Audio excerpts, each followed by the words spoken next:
I was utterly shocked when my husband suddenly declared that unless I transferred ownership of our house to his name, he would consider divorce. To me, this house is more than just bricks and mortar. It's a vessel for countless cherished family memories. The thought of losing it was unbearable. His ultimatum felt like a cold manipulation of my emotions, and I couldn't shake the feeling of betrayal. In my distress, I turned to the one person I knew would understand: my father. My name is Patricia, and I'm a 32-year-old full-time housewife. For the past 3 years, I've dedicated myself entirely to managing our home after marrying Terry.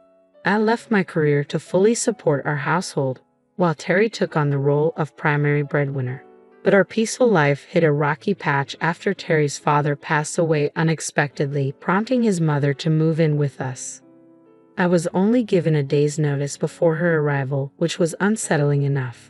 As I struggled to adjust to this sudden change, Terry casually mentioned that my mother-in-law would be staying indefinitely. He dropped this bombshell while coming home from work, expecting me to make all the necessary arrangements overnight. I was stunned. I had thought it was just a visit, but no, she was here to stay, and the decision had been made entirely without me. When my mother-in-law arrived, she carried with her a heavy air of discontent.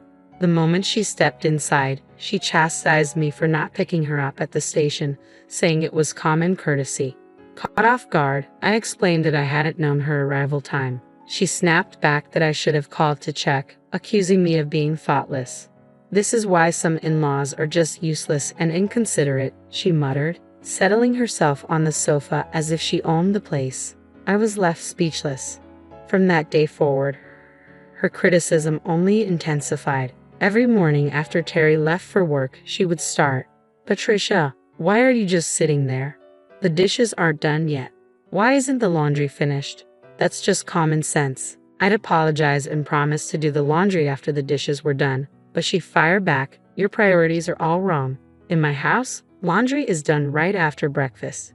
Haven't your parents taught you anything about running a household?"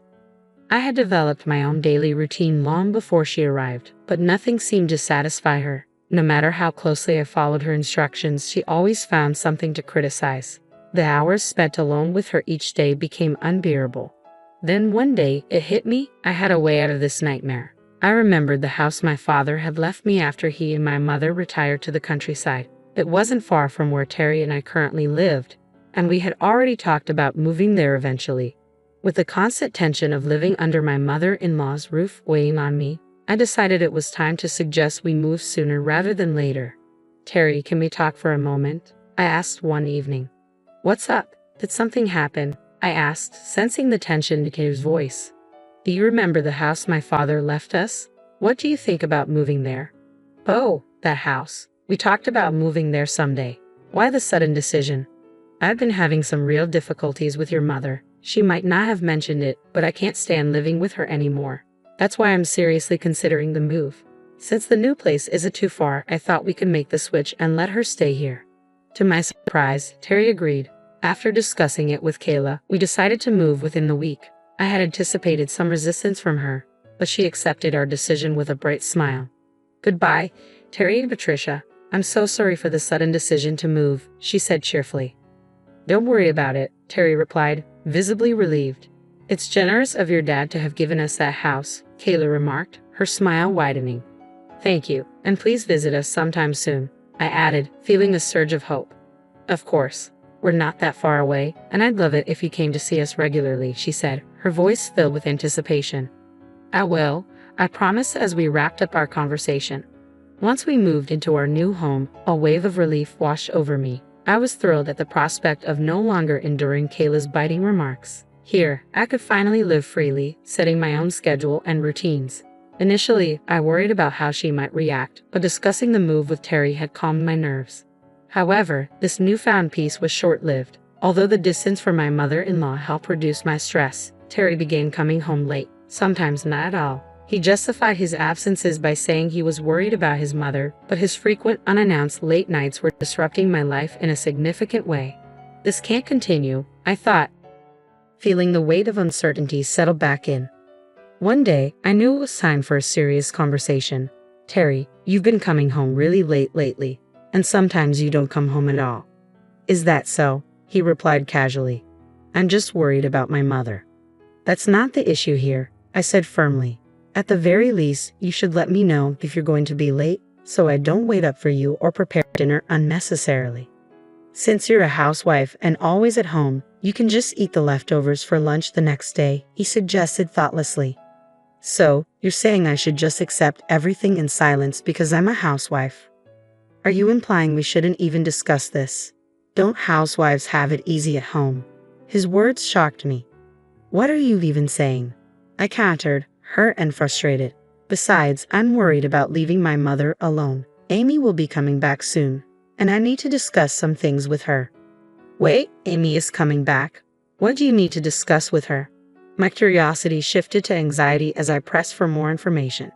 We're moving Amy in here to live with us. She's always wanted a big house like the one she had abroad, so I thought it would be a good idea to let her stay here, Terry explained nonchalantly.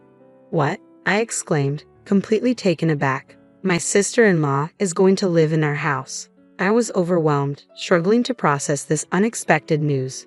Just as I had begun to enjoy a reprieve from Kayla's relentless critiques, a new challenge loomed ahead. My husband had announced that his sister Amy was moving in with us. I was stunned. This house wasn't just any property. It was the home I inherited from my father, and the thought of simply handing it over felt utterly wrong. It's the only sizable house that would work for Amy, my husband reasoned. The apartment where we used to live is too cramped for 4 people. But I never intended for us to live with Amy. Instead, I plan to give this house to her, he declared. What? I gasped, struggling to grasp his logic. Because we plan to move back in with my mother, Amy can use this house freely, he explained. His proposal was unreasonable, and I felt faint from the shock. I had clearly stated that I had no desire to live with my mother-in-law again. Terry's irritation grew. Can't you be a little more considerate? You live here because of my support, so just do as I say. This house is wasted on you, he snapped. Why should I give it to Amy? This house is precious to me. It was inherited from my father, I protested. I already told Amy I've got her a large house. It's too late to change it now, he continued as if the matter was already settled without my consent. You've decided all of this without even consulting me. I can't accept it, I replied, struggling to maintain my composure. Calm down and think about it. I'll go back to my mother's for a while, he said angrily before slamming the door and leaving. Alone, I was in tears, trying to comprehend why my husband would make such unilateral decisions. It was inconceivable that he intended to give away the house I had inherited from my father to my sister-in-law. Every day after that, he sent me messages asking if I had calmed down and urging me to return soon. Each time, I firmly reiterated that I had no intention of complying with his plans. Then one day, he dropped another bombshell over the phone. Hey Patricia, when will you come here and live with me? Stop nagging. I've said it so many times. I had no intention of living with Kayla or giving this house to Amy. I've already told Amy to stop being selfish. I shot back, more resolved than ever to stand my ground. His blatant disregard for my feelings and our shared life left me in shock. She might be returning this week, so there's no time to waste, he said. Why should I give up my house for your family? I inherited this house from my father. Don't make decisions without consulting me. Who do you think you're talking to? My voice trembled with frustration. Even my mother was furious about the situation, echoing my sentiments. That's not my problem. You're ignoring my feelings, I responded firmly. On the other end of the line, I could hear Terry let out a heavy sigh, his frustration palpable. Then he said something that shook me to my core.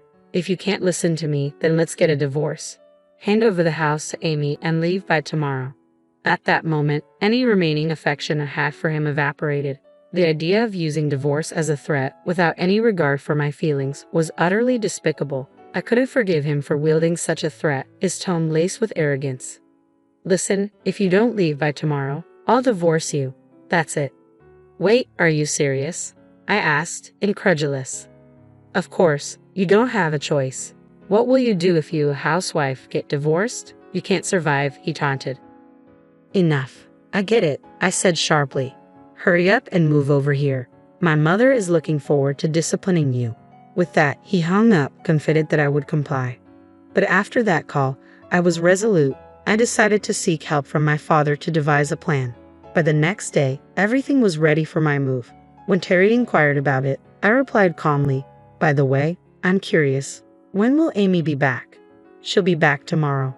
Why are you so obsessed with Amy? He questioned, a hint of suspicion in his voice. Between you and me, she seems to have made quite a sum from stock investments, I mentioned casually. I see, so if you provide her with a house, maybe you can ask for financial help, he suggested, trying to rationalize his stance. That's so typical of you, I shot back. Anyway, you need to leave that house today. It's inconvenient for all of us. Don't worry, I've already moved, I said coolly. What do you mean? My husband's surprise was evident. I knew it. You don't want to divorce me, do you? Without an income, you can't survive, he claimed, still underestimating my resolve and independence. All of this is coming to an end. We're still legally married, and that's the only reason we're even having this conversation, I said, my voice steady and resolute. Wait, what? I can only think about divorce now, I added, shocking him with my directness. You promised to move out of that house and live with me, but you've already moved. What are you saying? He stammered, confusion and rising panic evident in his voice. Of course I won't live in a house with a husband who makes all the decisions and a domineering mother-in-law. Why are you including me in your plans for Amy? I retorted. You promised to move out for Amy, he argued, clinging to his previous demands. I've already moved, didn't I? Enough with the jokes. Where are you now? He asked, his tone growing increasingly panicked.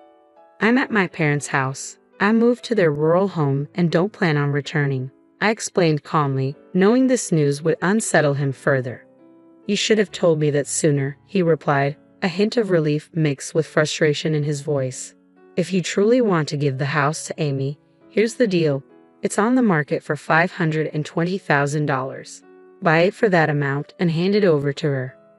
Are you joking? I'm serious. The house is still in my father's name, so I asked him to sell it, I clarified, laying out my actions and intentions.